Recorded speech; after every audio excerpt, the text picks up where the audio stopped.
మీ కళ్ళద్దాలిక పక్కన పెట్టేయండి. ప్రతి కంటి సమస్యకి బెస్ట్ సొల్యూషన్ ఇస్తుంది American laser eye hospital. Goshamahal MLA Raja Singh Telangana బీజేపీలో ఫైర్ బ్రాండ్ గా పేరు తెచ్చుకున్నారు. ఆయన తరచూ హిందుత్వంపై బలంగా గొంతు విప్పుతూ ఉంటారు. ప్రస్తుతం తిరుపతి లడ్డూ కల్తీ వ్యవహారంపై కూడా ఆయన తన అభిప్రాయాన్ని వ్యక్తం చేశారు.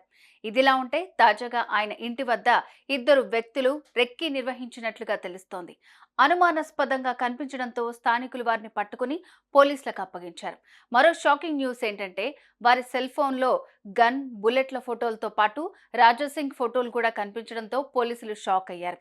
ఇంతకు ఆ ఇద్దరు యువకులు ఎవరు, ఎందుకు రెక్కీ నిర్వహించారు, రాజా సింగ్ హత్యకేమైనా కుట్ర పన్నారా అనే కోణంలో విచారిస్తున్నారు పోలీసులు.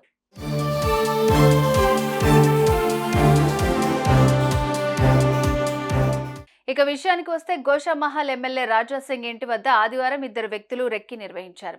స్థానికులు గమనించినా మొదట్లో అంతగా పట్టించుకోలేదు. కానీ వారు అనుమానాస్పదంగా కనిపించడంతో వారిని పట్టుకున్నారు. అనంతరం వారి సెల్ ఫోన్లో ఫోటోలు చెక్ చేయగా అందులో గన్లు, బుల్లెట్లతో పాటు రాజా సింగ్ ఫోటోలు కూడా కనిపించాయి. వీటిని చూసిన స్థానికులు ఒక్కసారిగా షాక్ కి గురయ్యారు. అనంతరం ఆ వ్యక్తులను మంగల్ హాట్ పోలీసులకు అప్పగించారు. ఇక అదుపులోకి తీసుకున్న పోలీసులు నిందితులు షేక్ ఇస్మాయిల్, మహ్మద్ ఖాజాగా గుర్తించి విచారణ జరుపుతున్నారు. అసలు ఈ యువకులు రాజా సింగ్ ఇంటి వద్ద ఎందుకు రెక్కీ నిర్వహించారు, ఆయన హత్యకేమైనా కుట్ర పన్నారా, అసలేం జరుగుతుందనే కోణంలో పోలీసులు విచారిస్తున్నారు. ఈ విషయం తెలుసుకున్న రాజా సింగ్ అభిమానులు ఆందోళన చెందుతున్నారు.